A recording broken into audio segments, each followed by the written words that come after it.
कभी सोचा है कि हमारी पृथ्वी को एक हरे कंबल ने ढका हुआ है? आज हम इसी कंबल के बारे में बात करने वाले हैं। ये हमारी दुनिया का एक ऐसा जरूरी हिस्सा है जिसे हम अक्सर नजरअंदाज कर देते हैं। चलिए एक आंकड़े से बात शुरू करते हैं। 25%। हमारी धरती की जितनी भी जमीन है ना, उसका लगभग 1/4 हिस्सा इसी से ढका हुआ है। ये हमारी सबसे कीमती विरासतों में से एक है, लेकिन सवाल ये है कि क्या हम इसे धीरे धीरे खोते जा रहे हैं? क्या इस पर कोई खतरा है? तो ये हरा कंबल और कुछ नहीं बल्कि हमारी घास भूमियां हैं, यानी ग्रासलैंड्स। ये वो जमीन है जहां दूर दूर तक घास और छोटे छोटे पौधे फैले होते हैं।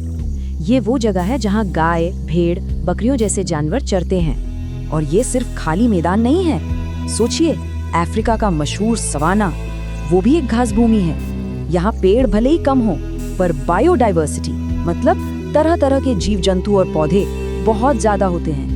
यही घास भूमियां मिट्टी को कटने से बचाती हैं, वाटर साइकिल को मेंटेन करती हैं और हिरण, ज़ेब्रा जैसे कितने ही जंगली जानवरों का घर भी है। अब इन बातों को और अच्छे से समझने के लिए चलिए एक छोटे से गांव की कहानी में चलते हैं और देखते हैं कि वहाँ क्या हुआ। एक जमाना था जब एक गांव के पास एक बहुत ही खूबसूरत हरी भरी घास भूमि हुआ करती थी। चारों तरफ बस हरियाली ही हरियाली। वो जमीन सिर्फ एक जमीन का टुकड़ा नहीं थी, वो उस पूरे गांव का दिल थी। सारे गांव वाले अपने जानवरों को चराने वहीं लाते थे, वहीं से उनका गुजारा चलता था। पर फिर धीरे धीरे सब बदलने लगा। वो हरी घास न जाने कहाँ गायब होने लगी और हरी भरी जमीन सूखी और बेजान दिखने लगी। तो आखिर ऐसा क्या हुआ था? क्या थी इसकी असली वजह? चलिए जानते हैं। वजह थी ओवरग्रेजिंग, यानी जरूरत से ज्यादा चराई। जमीन पर इतने ज्यादा जानवर चरने लगे थे कि बेचारी घास को दोबारा उगने का, पनपने का मौका ही नहीं मिल पा रहा था। और जब बड़े इस बदलाव पर शायद उतना ध्यान नहीं दे रहे थे, तब गांव के 3 छोटे छोटे बच्चों की नजर इस पर पड़ी। इनके नाम थे राधा, मोहन और काजल। उन्होंने इस परेशानी को समझा और अपने टीचर से जाकर घास भूमि की अहमियत के बारे में और भी सीखा। और फिर इन बच्चों ने मिलकर एक प्लान बनाया। सबसे पहले उन्होंने गांव वालों की एक मीटिंग बुलाई, फिर सबको समझाया कि अगर ऐसा ही चलता रहा तो आगे चलकर कितनी बड़ी मुश्किल हो सकती है। उन्होंने बताया कि गांव की कमाई और जानवरों का खाना सब कुछ खतरे में पड़ जाएगा। अब देखना ये था कि बच्चों की इस छोटी सी कोशिश से क्या कोई बड़ा बदलाव आ पाता है या नहीं।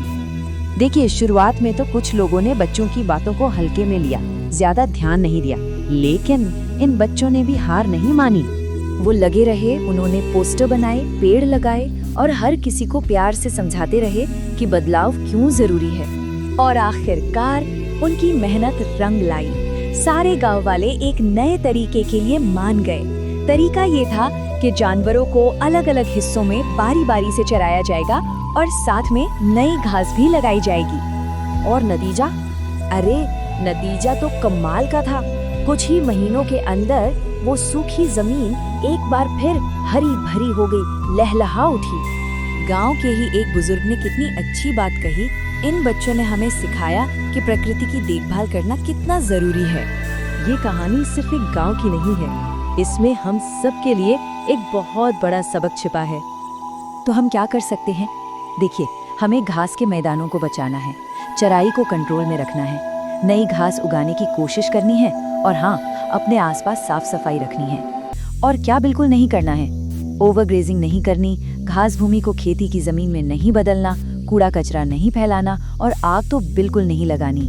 सीधी सी बात है, ये घास भूमियां हमारे लिए, हमारे पर्यावरण के लिए बहुत बहुत जरूरी हैं। अगर हम आज इनकी रक्षा करेंगे तो ये लंबे समय तक हमारा साथ निभाएंगी। हमेशा याद रखें, प्रकृति की रक्षा ही हमारे भविष्य की सुरक्षा है।